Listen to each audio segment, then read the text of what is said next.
दिल्ली में ऑक्सीजन की कमी पर दिल्ली के वज़ीर-ए-आला अरविंद केजरीवाल ने प्रेस कॉन्फ्रेंस की।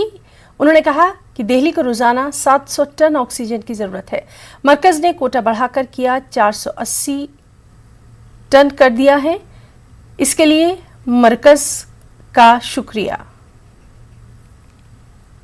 पिछले कुछ दिनों से हम देख रहे हैं कि जैसे जैसे देश भर में कोरोना के केसेस बढ़ रहे हैं, देश के कोने कोने में हर राज्य में ऑक्सीजन की डिमांड बढ़ रही है, दवाइयों की डिमांड बढ़ रही है, वैक्सीन की डिमांड बढ़ रही है और जगह जगह इनकी कमी महसूस हो रही है। पिछले कुछ दिनों से दिल्ली में भी ऑक्सीजन की काफ़ी ज़्यादा अफरा तफरी मची हुई है। कभी इस हॉस्पिटल में ऑक्सीजन की कमी हो गई, कभी उस हॉस्पिटल में ऑक्सीजन की कमी हो गई, इस हॉस्पिटल में 2 घंटे की ऑक्सीजन बच गई।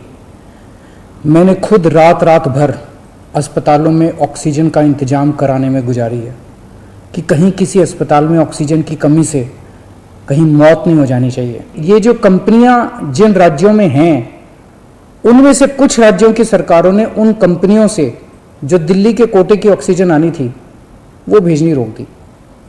राज्यों ने कहा कि पहले हम अपने राज्य में इस्तेमाल करेंगे, दिल्ली का कोटा भी हम इस्तेमाल करेंगे, दिल्ली के जो ट्रक हैं वो जाने नहीं देंगे। लेकिन मैं केंद्र सरकार का और दिल्ली हाई कोर्ट का शुक्रिया अदा करना चाहता हूँ।